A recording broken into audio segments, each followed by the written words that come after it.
Bonjour à tous, je suis ravie de vous retrouver pour cette vidéo. Dans cette vidéo, je vais vous parler des flammes jumelles. C'est vrai que ça fait un moment que je pensais faire cette vidéo, vraiment très longtemps, parce que on me demande constamment en fait des informations sur les flammes jumelles, on me pose tout le temps des questions sur les flammes jumelles, et je pensais que ça serait vraiment intéressant de poser un nouveau regard aussi sur finalement ce que c'est que les flammes jumelles. C'est vrai que c'est un phénomène qui a pris énormément d'ampleur. Voilà, dans la communauté spirituelle, on en parle beaucoup. Il y a beaucoup de choses qui circulent évidemment sur Internet sur ce sujet. Donc j'avais simplement envie d'apporter peut-être un certain éclairage. Et cet éclairage, il est vraiment fait à partir de mes expériences, à la fois personnelles et professionnelles, dans ce domaine-là. Donc évidemment, je ne prétends pas vous dire la vérité ultime sur les flammes jumelles, et peut-être même dans cette vidéo, il y aura des informations certaines personnes vont se sentir soulagées par rapport à ces informations, d'autres vont pas être d'accord, et là aussi, je respecte les croyances de chacun et de chacune. Et voilà, tout ce que je partage avec vous, c'est vraiment, comme je vous disais, des expériences que j'ai pu faire au fil des années. Et ça me paraît aussi important simplement de poser les choses parce qu'il y a énormément de confusion en fait par rapport au concept de flammes jumelles, mais plus globalement aussi par rapport à l'amour en général. Donc je pense que ça va être intéressant d'explorer tout ça ensemble. Alors première chose concernant les flammes jumelles, d'où vient finalement ce concept? Eh bien ça vient de très loin puisque c'est d'abord Platon qui nous en parle quand il nous relate certaines croyances, certaines choses qui sont en lien avec la mythologie grecque. Et notamment, cela vient de l'idée que lorsque Dieu ou le grand esprit a créé les humains, il a pris une âme et il l'a divisée en deux.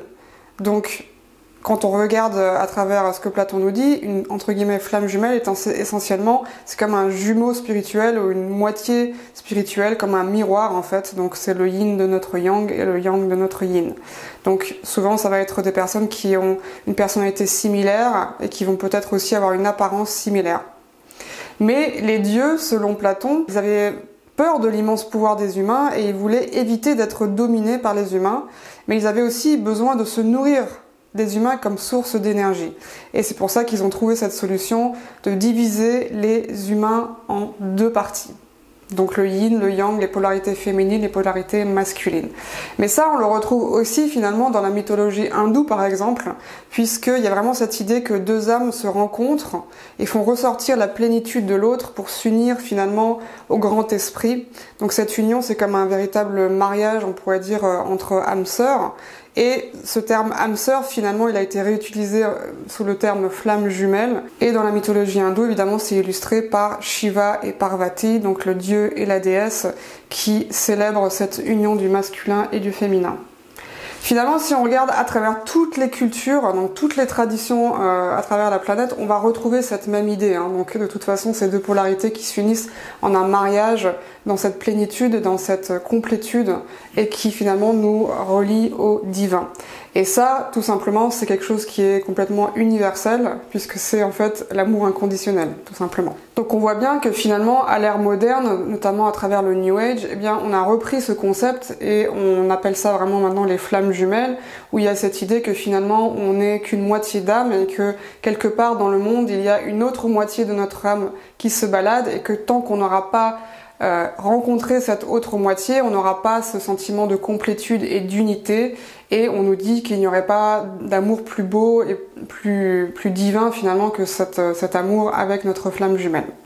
Alors ce qui est intéressant aussi de voir, c'est finalement d'où vient le terme flamme jumelle. Bien là aussi, moi j'ai fait quelques recherches à l'époque pour savoir d'où tout cela venait. Donc effectivement, il y a d'abord Platon qui nous parle vraiment de ce concept-là. Encore une fois, un concept qu'on retrouve à travers diverses cultures à travers la planète, mais le terme flamme jumelle lui-même, il vient de deux personnes qui ont été en activité surtout dans les années 80, début 90, qui s'appellent Elisabeth et Marc Clair Prophet. Alors ce qu'il faut savoir par rapport à ces deux personnes, c'est qu'ils se considéraient eux-mêmes en fait comme des incarnations, des réincarnations de maîtres ascensionnés, donc notamment Marc qui pensait qu'il était la réincarnation de Saint Germain. Donc ils ont écrit des livres par rapport à Saint Germain et la fameuse flamme violette, et cette flamme violette s'est retrouvée du coup dans ce terme flamme jumelle, puisque eux se considéraient comme des flammes jumelles. Ce qu'il faut aussi savoir par rapport à leur histoire, c'est qu'ils ont formé une communauté dans les années 80 et vers la fin des années 80, ça a un peu basculé dans quelque chose d'un peu de prévision apocalyptique, puisqu'ils ont terminé par vivre dans des bunkers et vraiment de s'enfermer dans cette peur qu'il y aurait une apocalypse qui allait se produire, notamment à travers une guerre nucléaire. Et donc ça a basculé dans quelque chose qu'on pourrait dire qui est quand même assez sectaire. Donc voilà d'où vient le terme flamme jumelle qui finalement maintenant est ultra répandu et vraiment c'est devenu presque comme un terme fourre-tout on pourrait dire. C'est-à-dire que chacun y met finalement ses propres projections par rapport à l'amour et ce qu'il a envie finalement aussi de croire par rapport à l'amour en général. Ensuite, évidemment, il y a eu tout un tas de concepts qui ont été associés aux flammes jumelles. Donc par exemple le fait que quand deux flammes jumelles se rencontrent, la rencontre elle est tellement puissante et intense qu'il y en a un des deux qui flippe et qui va vouloir s'enfuir de cette relation. Donc il y en a un qui s'enfuit, il y a l'autre qui poursuit celui qui s'enfuit. Donc en anglais on appelle ça le chaser et le runner. Vous avez sûrement dû, si vous êtes intéressé aux flammes jumelles, vous avez sûrement dû voir des choses par rapport à ça. Mais que évidemment ces deux personnes elles sont finalement destinées à se retrouver parce que il peut pas en être autrement, c'est cet amour ultime voilà, qu'elles recherchent toutes les deux.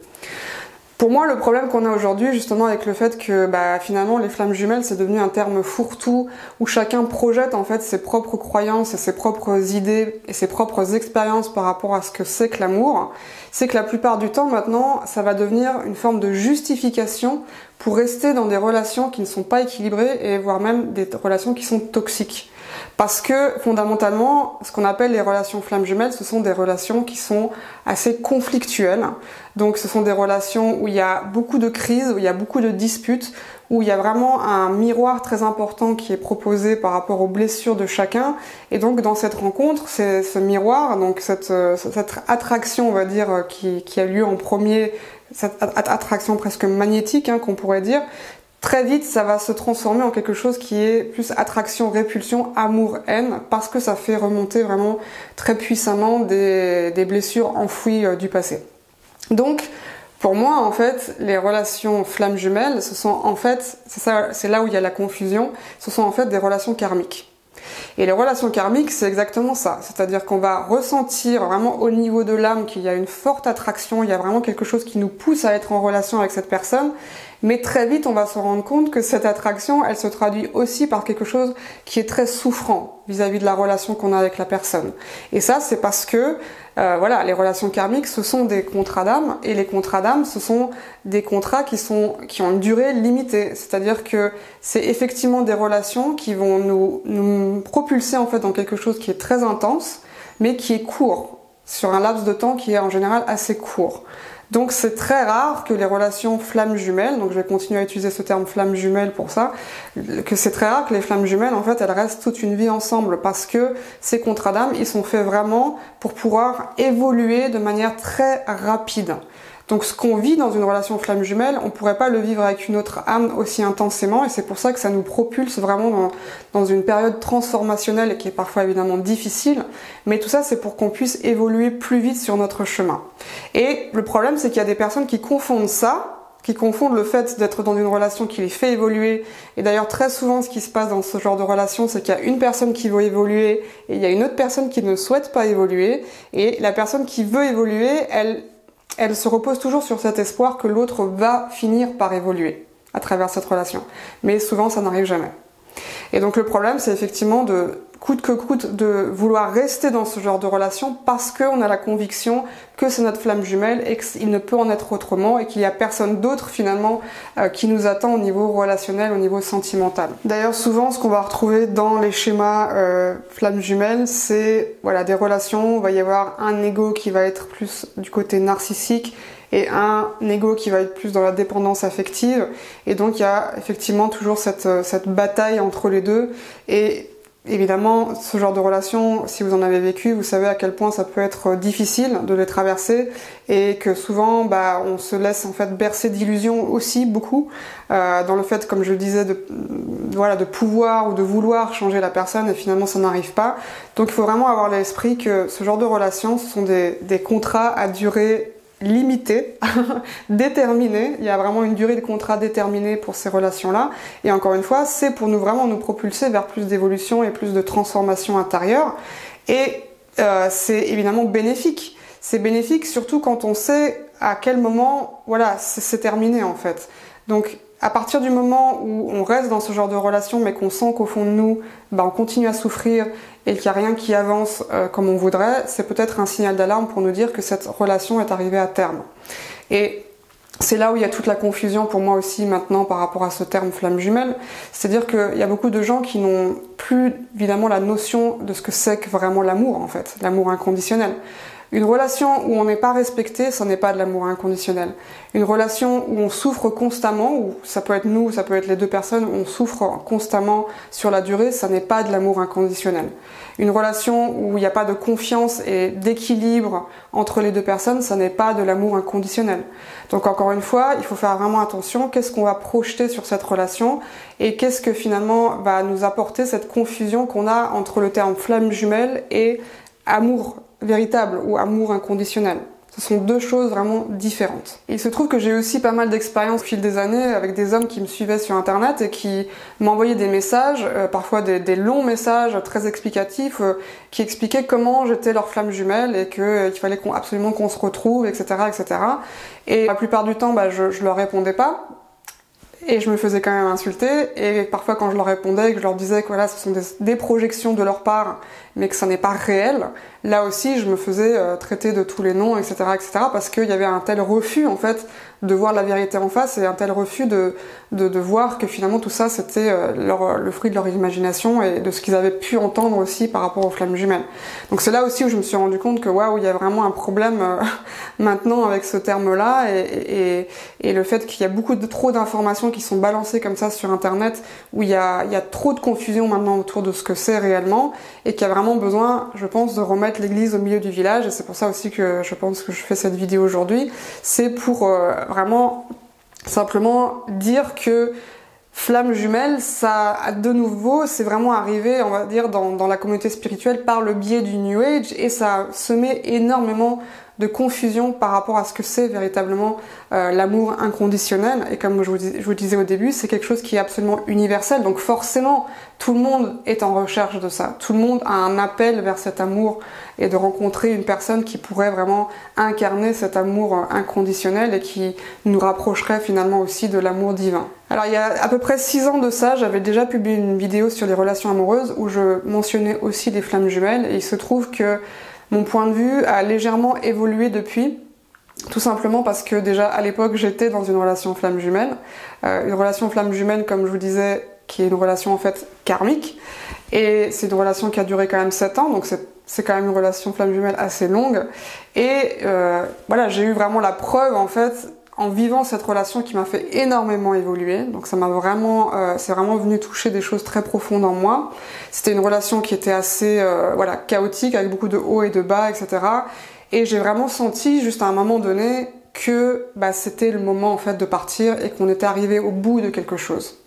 Et donc avec cette personne, je l'ai exprimé, et cette personne, je pense, a aussi compris qu'on était arrivé au bout de quelque chose, qu'on pouvait pas aller plus loin ensemble et que ça allait de toute façon se terminer là.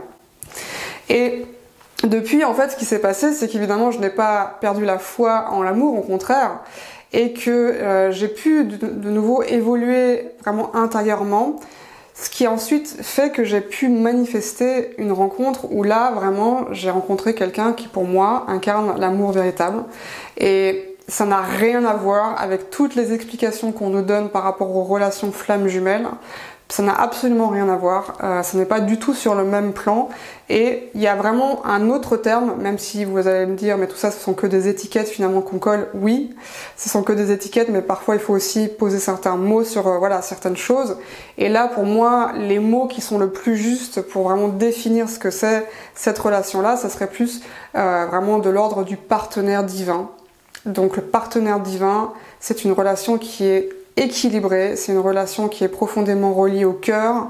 Et finalement, c'est un petit peu une relation qui pourrait être aussi définie comme l'âme sœur ultime, puisqu'on a plusieurs âmes sœurs évidemment en tant qu'âme, et on va pouvoir vivre aussi des relations qui sont différentes avec des âmes différentes.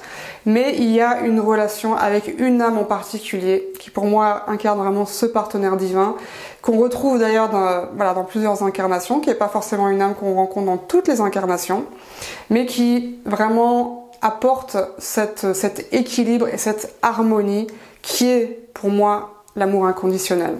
Donc c'est quelque chose qui est totalement pacifié, et évidemment ça ne veut pas dire que ces deux personnes ne vont pas continuer à évoluer, puisqu'on continue à évoluer évidemment ensemble, mais c'est absolument vraiment très très très loin de tout ce qui est conflictuel, de tout ce qui est chaotique, de tout ce qui est souffrant tout simplement, et pour moi finalement c'est simplement de l'amour pur et simple. Mais je pense que je vous en reparlerai, tout ça ce sera pour une prochaine vidéo. En tout cas, j'espère que cette vidéo aura pu vous apporter certains éclairages, peut-être vous aider sur votre chemin, si vous êtes dans ce genre de relation, ou si vous vous posez des questions. Et en tout cas, je vous dis à très vite, Sat Nam, prenez soin de vous, à bientôt.